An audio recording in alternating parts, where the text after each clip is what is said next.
Cuando tenía 16 años, mi tío era como un Crocodile Dundee del norte de México. Duro, le faltaba un dedo, siempre cargaba un cuchillo grande y un rifle. Conocía cada centímetro de esas colinas rocosas donde vivía nuestra familia.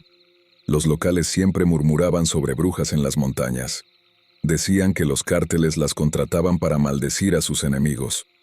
Mi abuela ponía unas tijeras en forma de cruz sobre la puerta para mantenerlas alejadas.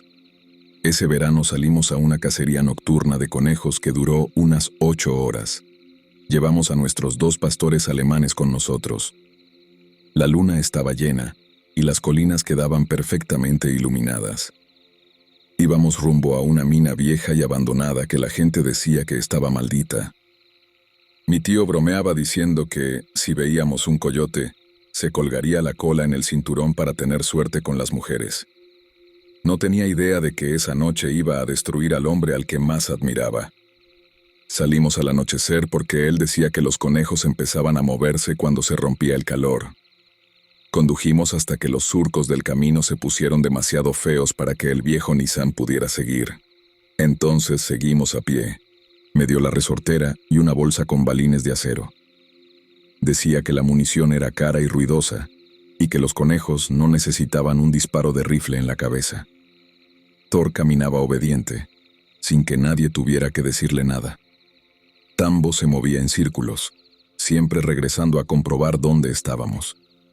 Mi tío llevaba el rifle bajo y el cuchillo inclinado hacia adelante en el cinturón, para que no se le clavara en el muslo al subir. Cada pocos minutos me señalaba algún punto de referencia. Un poste viejo de un corral, una roca con forma de tortuga, cosas así, para que aprendiera el camino de regreso sin él. Seguía con las bromas sobre coyotes. Siempre hacía eso cuando estaba alerta.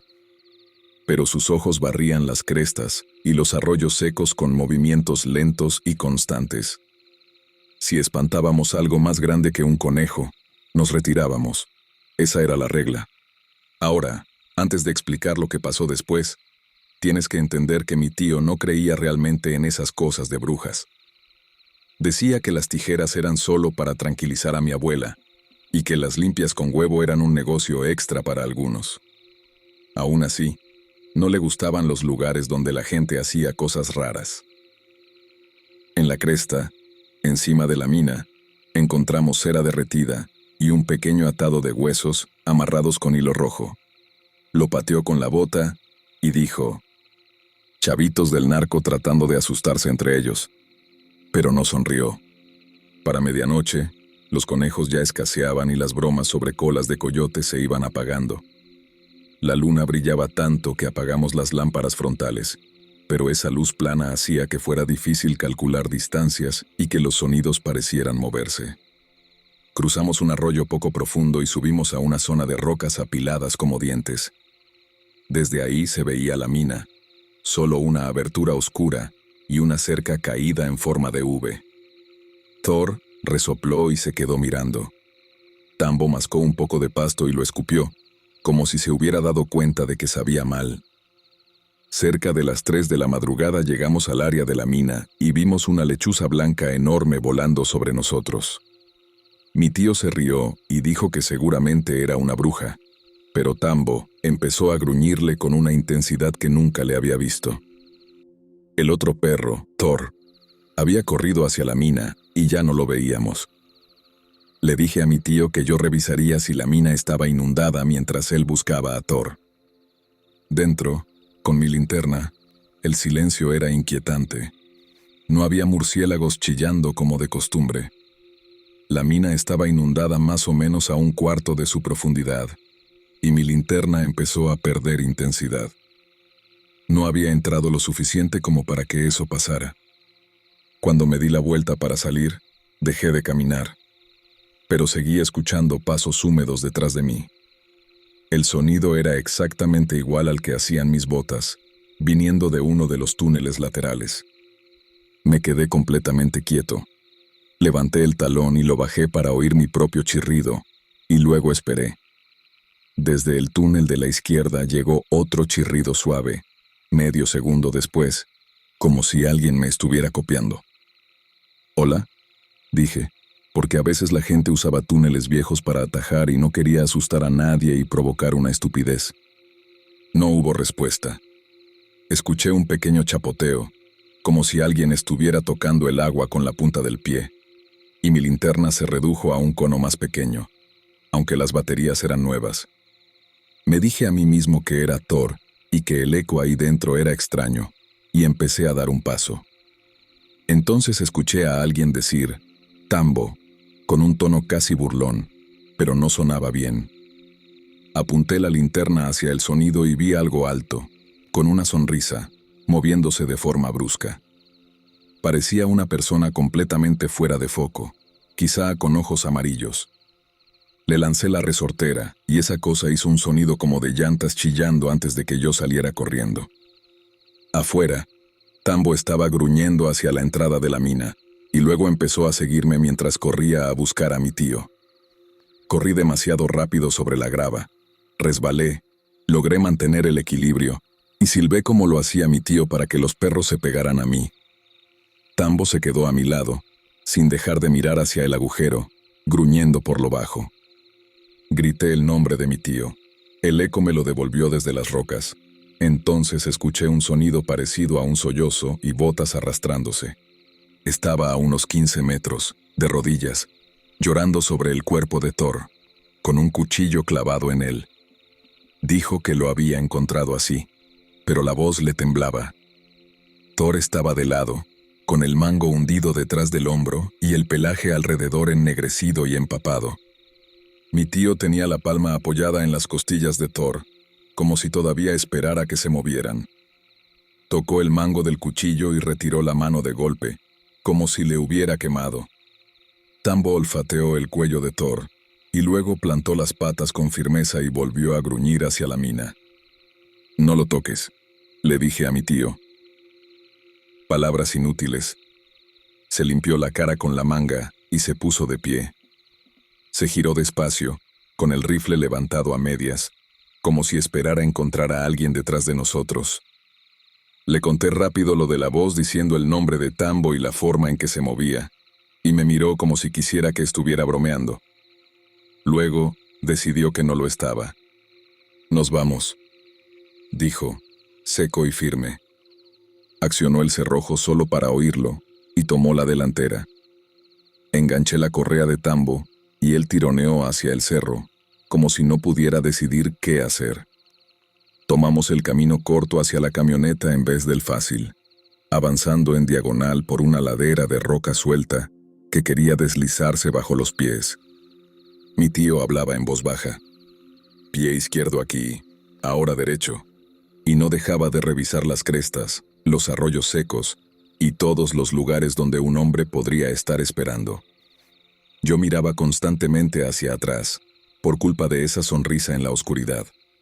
Y cada vez que miraba, nada se movía, lo cual, de algún modo, se sentía peor. En la ladera opuesta, algo se agazapó y se quedó inmóvil cuando el rifle apuntó en su dirección, y luego se disolvió entre los matorrales, como si siempre hubiera sido tierra. La mina quedó atrás, pero no se sentía atrás. Era como si la oscuridad hubiera desarrollado brazos largos. Oíamos coyotes aullando por todas las colinas, y no podía sacudirme la sensación de que nos observaban. Mi tío deslizó el cuerpo de Thor en una grieta entre las rocas, justo fuera del sendero. Movía las manos con cuidado, como si estuviera acostando a un niño dormido, y miraba por encima del hombro cada pocos segundos, como esperando que alguien saliera de entre la maleza. No intentó sacar el cuchillo. Solo le aplastó las orejas a Thor, le quitó el collar y se lo guardó en el bolsillo. Murmuró algo por lo bajo, lento viejo, y luego volvió a examinar la cresta y la boca de la mina, la cerca rota. Asintió una vez, a la nada, y dijo, «Nos vamos ya». Tambo gimió y retrocedió. Caminamos en completo silencio. Las uñas de Tambo hacían clic sobre la roca lisa y luego dejaban de sonar en la arena. Y cada vez que él se detenía, yo me detenía también. Esa era la regla. Mi tío giraba sobre sí mismo y cubría el espacio a nuestras espaldas como si estuviera en una operación. No le conté lo que vi dentro de la mina. No le pregunté quién había clavado el cuchillo en Thor.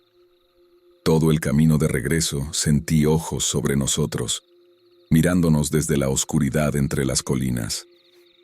2 veces escuchamos piedras deslizarse, como pequeños derrumbes, y Tambo erizó el lomo. Pero cuando nos dábamos la vuelta no había nada, ni un solo sonido. Al llegar a la camioneta, mi tío dio una vuelta lenta alrededor. Revisó las llantas por si tenían cortes, revisó la caja, revisó el asiento trasero antes de abrir la puerta, y luego dejó el rifle sobre el banco. Se sentó al volante sin arrancar el motor durante un segundo. «Cinturón», dijo. Me lo abroché porque nunca lo decía 2 veces. Al salir por los surcos, el escape raspó el suelo y apoyé la mano en el tablero. Tambo iba tirado en el piso y temblaba cada vez que los faros iluminaban un poste de cerca que no estaba ahí un segundo antes y luego sí. Pasamos la reja en silencio. Llegamos a casa al amanecer. Estacionó torcido y fue directo a su cuarto. Cerró la puerta y escuché cómo giraba la cerradura. Le puse agua a Tambo.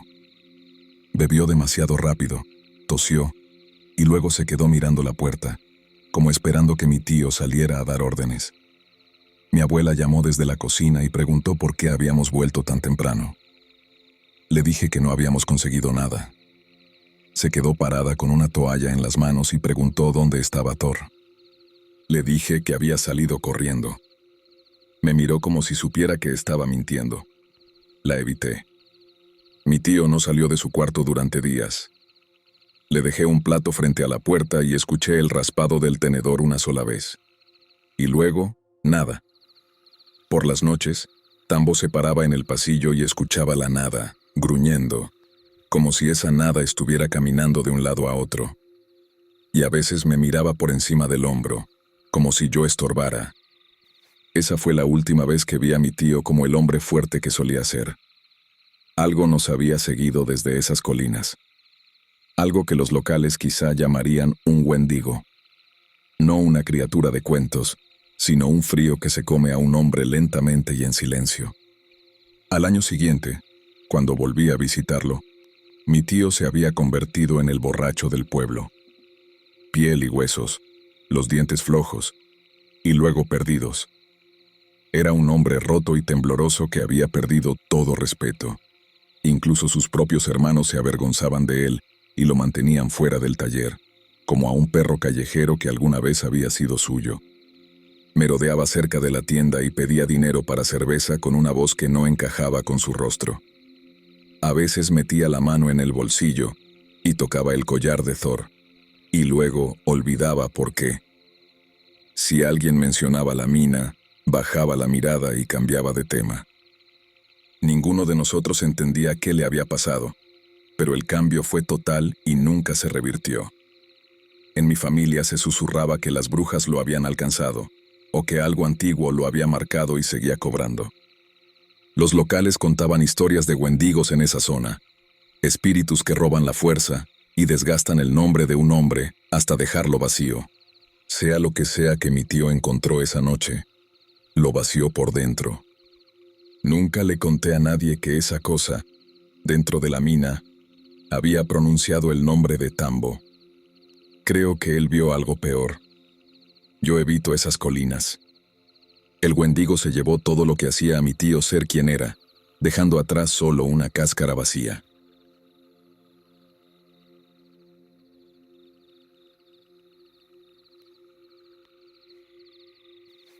Vivía en un pueblito pequeño de Maryland, justo en la frontera con Virginia y Virginia Occidental.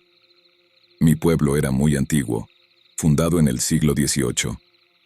Originalmente se estableció a orillas del río Potomac, y, en aquellos tiempos, mucha gente se ahogaba cuando el río se desbordaba. Por eso, los bosques que rodeaban el río eran considerados por algunos como lugares embrujados. Era verano y, siendo la insomne empedernida que siempre fui, Las vacaciones me encantaban porque podía quedarme despierta mucho más tarde de lo normal. Sin embargo, este incidente ocurrió una noche en la que no tenía permitido salir. Me había quedado despierta hasta tarde. Volví a casa y pasé un par de horas dando vueltas en la cama intentando dormir. Finalmente, cerca de las 3 de la madrugada, me rendí y decidí escabullirme para dar una vuelta por el bosque. Había tenido mis buenas dosis de experiencias inquietantes antes, pero nunca me había pasado nada raro en el bosque hasta ese momento, así que no tenía razones para dudar de mi seguridad. Salí por la puerta trasera, bajé por la calle, crucé las vías del tren y me interné en el bosque. Había muchas razones por las que una chica de 15 años no debería andar sola por esos bosques de noche. Por ahí solían rondar drogadictos y otros personajes bastante desagradables. Pero yo era tonta. Y tampoco me asustaba con facilidad. Llevaba mi cuchillo de confianza en el bolsillo de la chaqueta, el teléfono para usarlo como linterna, y mi iPod, porque me encantaba escuchar música mientras caminaba. Avanzaba fuera del sendero, con la capucha puesta, tratando de llamar la menor atención posible. Nunca nadie me había molestado allí. Decidí atravesar una parte del bosque que frecuentaba de día, pero que nunca había explorado de noche. Había un pequeño claro, con los cimientos de un edificio antiguo, que siempre asumí que había sido una casa, y también un tronco viejo donde me gustaba sentarme. En cuanto entré en esa zona, algo se sintió mal, diferente a como era de día. Era como si no estuviera sola. Me quité uno de los audífonos y seguí avanzando con cautela, más curiosa que asustada. Lo que fuera que estuviera allí conmigo no se sentía normal. Pensé que quizá era algún animal, algo que podría ser peligroso, pero quería ver qué era. Me acerqué sigilosamente al borde del claro y miré entre los árboles. Entonces vi algo que me detuvo el corazón. Había una figura. Al principio pensé que era una persona, alguien a 4 patas. Pero enseguida noté la forma en que se movía. Sus movimientos eran bruscos, antinaturales, y su estructura ósea se veía extraña. Sus piernas eran largas, con una forma parecida a la de un perro. Sus brazos también eran muy largos, pero con una forma humana.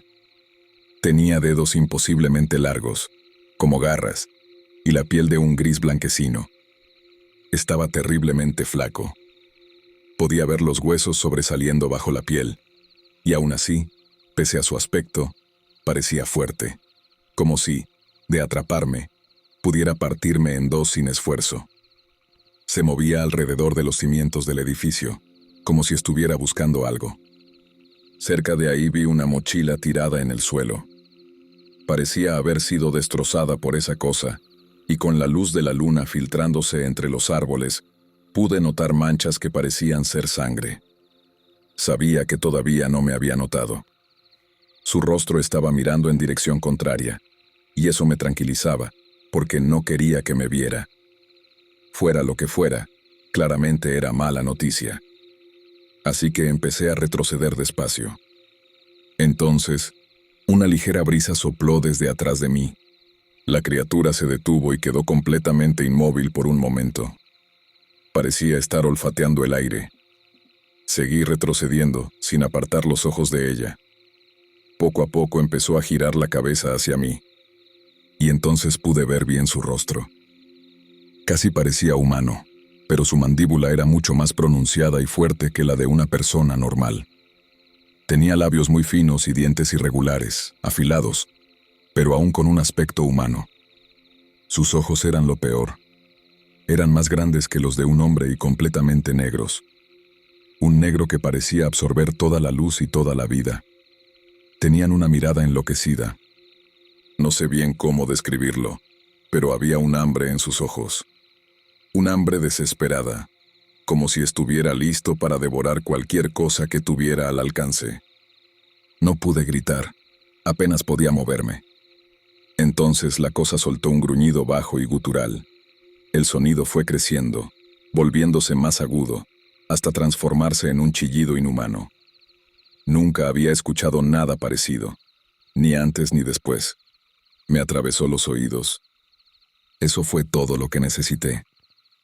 Me di la vuelta y corrí, directo hacia el sendero. En ese entonces entrenaba atletismo y cross country. Cuando la adrenalina me golpeaba, podía correr rápido. No miré atrás, porque sabía que, si lo hacía, esa cosa me alcanzaría. Podía oírla estrellándose contra todo detrás de mí. Por el sonido, supe que iba a 4 patas. Apenas lograba mantenerme por delante de ella cuando atravesé la línea de árboles y salí al sendero. Y choqué de frente con alguien. Era un hombre. Tenía la barba castaña descuidada, una gorra roja, y el olor y aspecto inconfundibles de alguien que llevaba tiempo viviendo a la intemperie. Empezó a preguntarme si estaba bien, qué había pasado, y entonces miró por encima de mi hombro. Todo el color se le fue del rostro. Sentí un dolor ardiente cruzándome la espalda. Grité y caí hacia adelante. El hombre también gritó, y la criatura cambió su atención hacia él. Aproveché ese instante para ponerme de pie como pude y correr. Escuché al hombre gritando detrás de mí, pero ya no oí a la criatura siguiéndome. Así que seguí corriendo. Me negué a mirar atrás. No paré hasta recorrer el 1,5 kilómetros de regreso a casa. Cerré la puerta. La aseguré. Corrí por toda la casa comprobando que todo estuviera cerrado. Fui a mi habitación, me metí bajo las cobijas y lloré. Me pregunté qué le habría pasado al hombre y qué demonios era esa cosa. Al final me quedé dormida, supongo que por puro agotamiento. Cuando desperté al día siguiente, la espalda me ardía como si estuviera en llamas. Me quité la chaqueta y la camiseta y vi que estaban rasgadas por completo, con 4 enormes marcas de garras. Mi teléfono, el cuchillo y el iPod habían desaparecido. Supongo que los perdí mientras escapaba. Fui al baño y examiné mi espalda. Tenía 4 cortes profundos, rojos e inflamados, con sangre seca alrededor. Me limpié, tiré la ropa arruinada y traté de olvidarlo. Unos días después, vi el periódico. La policía había encontrado un cuerpo que coincidía con la descripción del hombre con el que había chocado. Decían que había sido atacado por un perro salvaje. Estaba vivo cuando lo encontraron, pero apenas. Lo llevaron de urgencia al hospital. El artículo también mencionaba que estaba siendo tratado por un trastorno mental desconocido y advertía a los padres que vigilaran de cerca a sus hijos. Solo puedo imaginar qué les habrá dicho para que pensaran eso. Hasta hoy me pregunto, ¿qué fue de él después? Sigo sintiendo culpa por haber llevado a esa criatura hasta él y luego haberlo abandonado. Pero algo dentro de mí sabe que, si no me hubiera cruzado con ellos, hoy no estaría viva. Después de esa noche, y durante varios años, evité esos bosques incluso de día, hasta que finalmente me mudé al otro lado del país. Conté esta historia a algunos amigos, muchos de los cuales se rieron. Describí a la criatura como un ghoul, porque no se me ocurría una palabra mejor en ese momento. Desde entonces he escuchado relatos de criaturas con apariencias similares, y creo que pude haberme encontrado cara a cara con un Wendigo. Obviamente no puedo estar segura de que eso fuera lo que era, y una parte de mí espera no llegar a averiguarlo nunca. Esa cosa, y los gritos del hombre, el sonido de ese chillido inhumano, todo eso sigue persiguiendo mis pesadillas, incluso ahora, 7 años después. No es algo que vaya a olvidar jamás.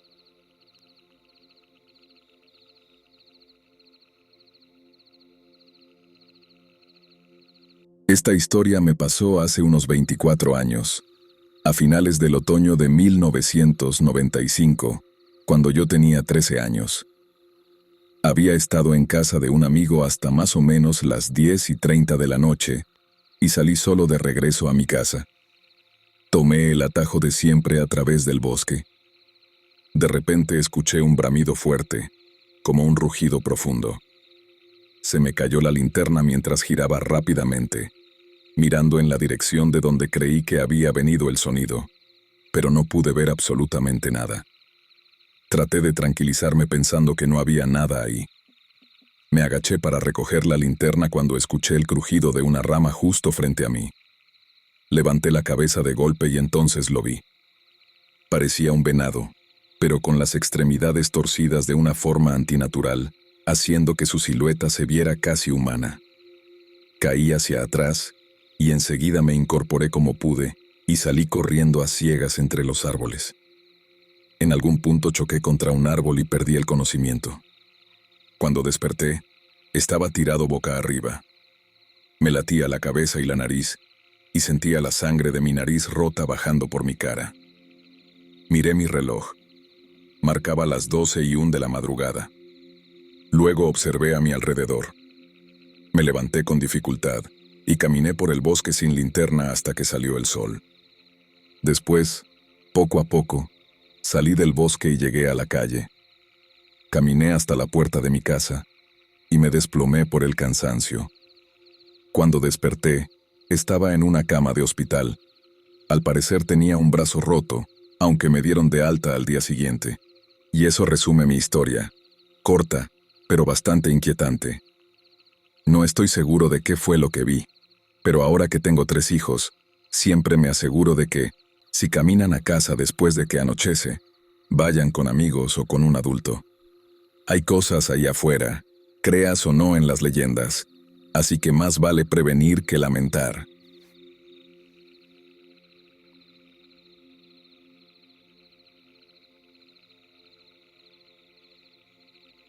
Hace algunos años tuve unos días libres en el trabajo, así que decidí ir de campamento por primera vez a un bosque nacional. El lugar estaba a un par de horas de donde yo vivía y era frecuentado por muchos excursionistas, ciclistas de montaña y campistas. Además, tenía 5 estrellas en Google Maps. Yo crecí en una ciudad muy grande y rara vez iba al campo, así que prácticamente no tenía experiencia con la naturaleza ni con lugares boscosos. Decidí que era un buen momento para salir y ver qué se sentía acampar. Llamé a mi amigo Jake, que va de campamento con frecuencia, y le pregunté si podía prestarme algunas de sus cosas. Él es una persona muy sencilla, le encanta viajar en RV y acampar, y muchas veces había intentado meterme en ese mundo. Antes me había invitado a ir con algunos de sus amigos en varios viajes, pero yo siempre estaba demasiado ocupado y decía que no. Así que cuando por fin me escuchó pedirle prestado su equipo de campamento, se emocionó mucho y enseguida me dijo que sí. Desafortunadamente, él ya estaba de viaje y no podía darme las cosas directamente, así que tuve que ir a su apartamento y buscarlas yo mismo. Con el carro lleno de snacks, agua y algunas otras cosas, salí de la ciudad y tomé la autopista. El viaje tomó un par de horas y hubo algo de tráfico en el camino, pero finalmente llegué y estacioné en el área de aparcamiento. Todo el lugar era precioso y olía tan fresco, nada parecido a lo que se experimenta en la ciudad. Saqué del carro lo que necesitaba y comencé a caminar por un sendero pequeño. Esa zona en específico era un área designada para acampar, y cualquiera podía llegar y montar su tienda ahí. Caminé unos minutos y finalmente encontré un lugar plano, desocupado, y no muy lejos del carro. Estaba lo suficientemente apartado como para sentirme solo y rodeado del bosque, pero lo bastante cerca en caso de una emergencia. Ahí me quedé, acostado bajo los árboles en la oscuridad, relajándome dentro de mi tienda mientras esperaba quedarme dormido. Por alguna razón, no podía sacudirme la sensación de que algo o alguien estaba ahí afuera observándome, pero lo consideré normal. Siempre he sido algo nervioso, y después de todo era mi primera vez acampando. Nunca he sido realmente miedoso, pero por más que intentaba dormir, sentía como si todo mi cuerpo estuviera haciendo sonar una alarma, tratando de decirme que saliera de peligro. Pero ¿qué peligro podía haber? Pasó otra hora y yo seguía mirando el teléfono, incapaz de dormirme. Me movía de un lado a otro, pero la ansiedad no desaparecía. Así que decidí abrir el cierre de la tienda y salir un momento a estirarme. El bosque a mi alrededor estaba en completo silencio y nada parecía fuera de lugar. Claramente eran nervios por estar solo en el bosque por primera vez, pensé. Incluso intenté hacer algunos ejercicios de respiración que había visto en internet, pero el tiempo pasó y la sensación no se iba. Decidí que ya era suficiente. Tal vez podría dormir en el carro esa noche. Dejé la mayoría de mis cosas en la tienda, solo llevé lo esencial, y empecé a caminar por el sendero de regreso al carro. Había avanzado unos 6 metros cuando de repente escuché claramente el sonido de una rama seca rompiéndose. Venía de unos 15 metros a mi izquierda. Algo pesado acababa de pisarla, lo que significaba que definitivamente no estaba solo ahí afuera. Todos los nervios que había sentido hasta ese momento quedaron confirmados al instante. El miedo me golpeó de lleno en el pecho.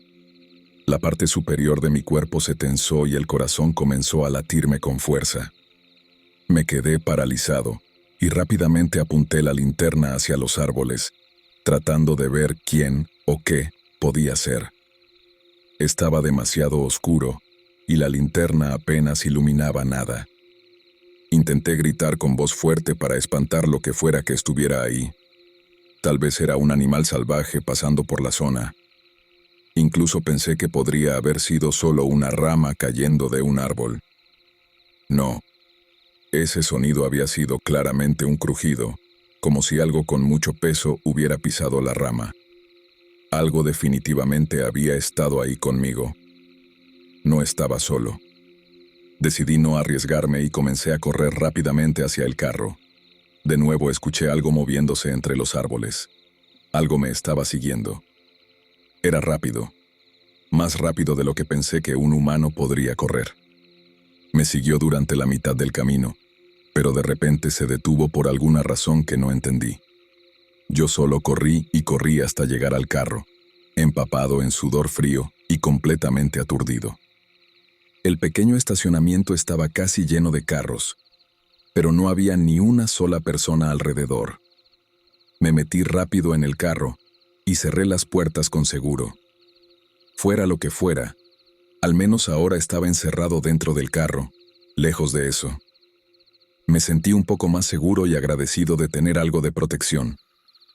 Esperaba que no me hubiera seguido. Me quedé en silencio dentro del carro por otra hora, porque no me sentía con ganas de dormir todavía. Debían ser como las 3 o 4 de la madrugada.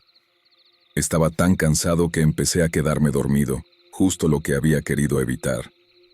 También comenzó a llover y hacía calor, así que abrí un poco la ventana para que entrara aire fresco. Escuchar la lluvia era muy relajante y estaba medio dormido cuando escuché el sonido de algo rascando el carro.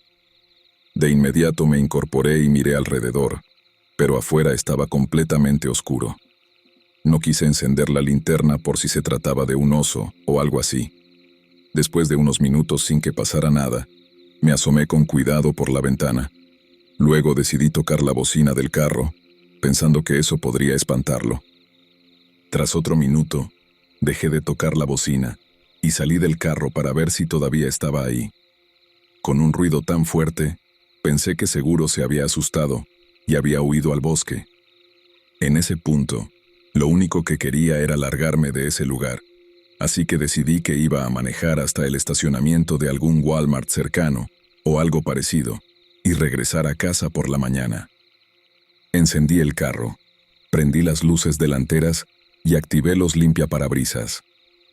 Para mi asombro y horror, había un tipo alto, de cuello grueso y con la cara llena de cicatrices, que parecía más un bulldog que una persona, parado a unos 12 metros frente al carro.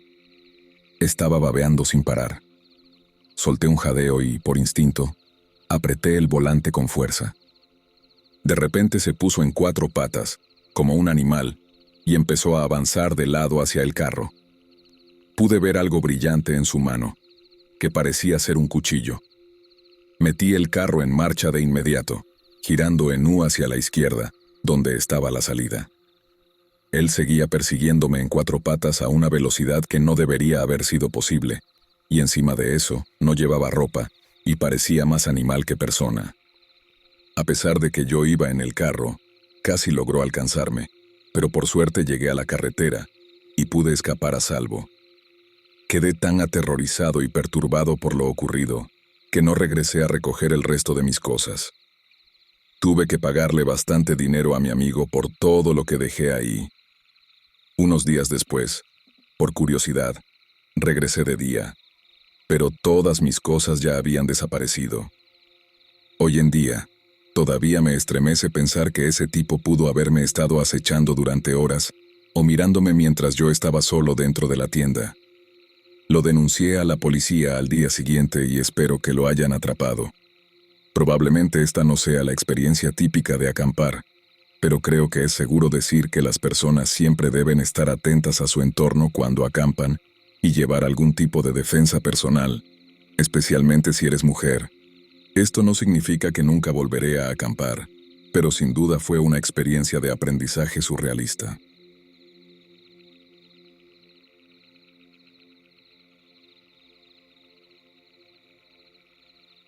Esto pasó hace varios años, cuando yo tenía 10, y mi hermanastro mayor tenía 11.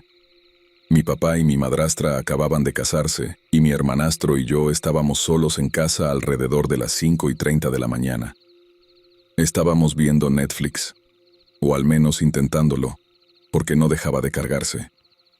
Como éramos niños impacientes, decidimos salir afuera y practicar tiro con arco en lugar de seguir esperando, algo que hacíamos con frecuencia.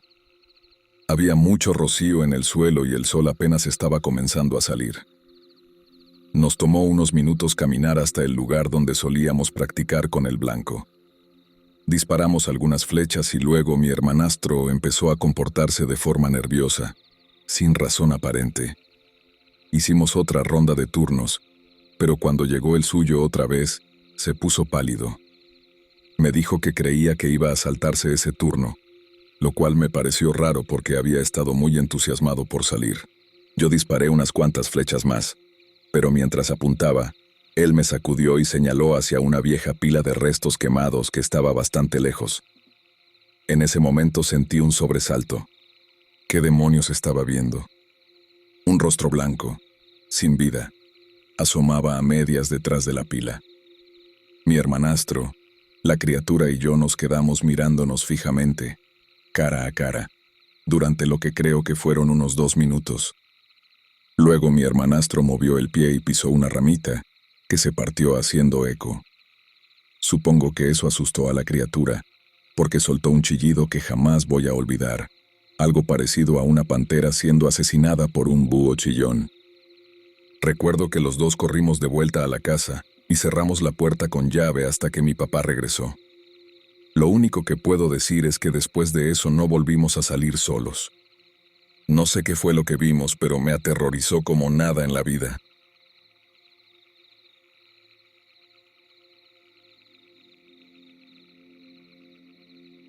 He pasado 30 años internándome en zonas remotas, casi siempre atravesando el Superior National Forest y adentrándome en las tierras de la Corona en Ontario. Yo y los míos aprendimos hace tiempo que el bosque tiene una forma muy particular de decirte cuándo no eres bienvenido. No suele ser un mensaje ruidoso, es más bien un cambio sutil en el peso del aire, o ese momento en que los pájaros dejan de cantar todos al mismo tiempo. Ese noviembre estaban conmigo mi hermano Miller y nuestra amiga Sara. Íbamos camino a una cabaña que Miller había arrendado tras una venta de bienes de una vieja propiedad. Un auténtico pedazo de historia, escondido a unos 8 kilómetros del camino maderero más cercano, al norte de Ely. Cargábamos mochilas de unos 18 kilos cada uno, ropa de lana, carne seca y suficientes troncos de abedul para complementar lo que pudiéramos recolectar para alimentar la estufa. Era la temporada de la luna helada. Ese periodo escueto en el que la tierra se vuelve dura como el hierro y el sol se siente como un recuerdo lejano y pálido. La primera señal de que algo no estaba bien ocurrió alrededor de las 3 de la tarde, en nuestro primer día. Estábamos cruzando un pantano de cedros completamente congelado. El hielo crujía bajo nuestras botas cuando, de pronto, la temperatura cayó unos 8 grados en cuestión de un minuto. No era un frente frío entrando. El viento no aumentó. Fue simplemente un frío hueco y repentino, como si estuviera emergiendo del suelo y no del cielo. Sara se detuvo, ajustando las correas de su mochila de armazón externo, y miró a su alrededor. Ella es bióloga de campo, no alguien dada a fantasías, pero más tarde me dijo que el bosque de pronto se veía como una fotografía a la que le hubieran drenado todo el color. Entonces lo vimos. Un cuervo posado en una rama baja de abeto balsámico. Tenía los ojos abiertos y claros, pero su cuerpo estaba completamente rígido, congelado en el lugar. No había caído. Simplemente había dejado de estar vivo mientras estaba sentado allí. Llegamos a la cabaña justo cuando el sol se hundía detrás de la línea de árboles. Era una estructura robusta, hecha de troncos de abeto tallados a mano, aunque llevaba mucho tiempo sin ser habitada. El aire del interior olía a polvo viejo y a algo metálico, como una moneda sostenida en una palma caliente. Pasamos casi una hora intentando encender la estufa de leña. Normalmente, cuando el fuego ruge, una cabaña se siente como una fortaleza. Pero esa noche, el calor no parecía avanzar más de 60 centímetros desde el hierro. Las esquinas de la habitación permanecían heladas, y la oscuridad allí se sentía pesada, como si tuviera masa física. Comimos nuestro cerdo salado en silencio. El único sonido era el clic rítmico de la navaja de Miller mientras tallaba un trozo de cedro. Alrededor de las 10 empezó el silencio. Si has pasado tiempo en lo profundo del bosque, sabes que nunca está realmente en silencio. Siempre hay viento, el crujido de la madera al congelarse, el correteo de ratones en el tejado. Pero esto era un vacío absoluto. Se sentía como si la cabaña hubiera sido sumergida en un tanque de privación sensorial. Miller se quedó inmóvil a mitad de un movimiento y ladeó la cabeza. No dijo una palabra. Simplemente estiró la mano y tomó su rifle calibre .30-06, apoyándolo sobre sus rodillas. Yo me acerqué a la ventana para correr las gruesas cortinas de lona. Al mirar afuera, la luz de la luna iluminaba el claro. La nieve estaba intacta, pero vi algo moverse cerca del borde de los abetos negros. No era un ciervo ni un oso. Era una figura demasiado alta, quizá de casi 3 metros, y tan delgada que parecía una línea vertical trazada con carbón. No caminaba realmente, más bien se deslizaba. Sus extremidades se movían con una cadencia brusca y antinatural que me recordó a una araña. No les dije a los otros lo que vi. Solo cerré las cortinas y atranqué la puerta con la pesada barra de roble blanco. El segundo día fue peor. Despertamos y descubrimos que la cabaña estaba rodeada, no por huellas, sino por la ausencia de ellas. En las ventanas había círculos marcados en la escarcha, como si algo hubiera presionado el rostro contra el vidrio. Sin embargo, la nieve del porche estaba completamente intacta. Decidimos regresar antes de lo previsto. El ambiente era demasiado denso, cargado con la sensación de estar siendo cazados. Pero cuando fuimos a recoger el equipo, la mochila de Sara había desaparecido. La encontramos a unos 45 metros dentro de la línea de árboles, colgada de una rama a más de 3 metros del suelo. No había sido lanzada allí, había sido colocada. Las correas estaban cuidadosamente enrolladas sobre una rama a la que ningún humano podría haber llegado sin una escalera. El bosque se sentía como si se estuviera inclinando hacia nosotros. Cada vez que giraba la cabeza, alcanzaba a ver algo pálido y alargado desaparecer detrás de un tronco. Para las 5 de la tarde, el sol ya había desaparecido y la temperatura volvió a desplomarse. Estábamos atrapados. Atravesar esos bosques de noche, con un terreno tan irregular, era una sentencia de muerte. Regresamos a la cabaña, pero la estufa ya no tiraba. El humo salía por la puerta y quedaba suspendido en el aire, como un sudario. Fue entonces cuando comenzó la voz. Sonaba exactamente igual a Sara. Pero Sara estaba sentada justo frente a mí, con el rostro pálido y los ojos desorbitados. La voz provenía del otro lado de la puerta, amortiguada y temblorosa. «Hace tanto frío aquí afuera, Elías», dijo. «Por favor, Mis manos están congeladas. Déjame entrar.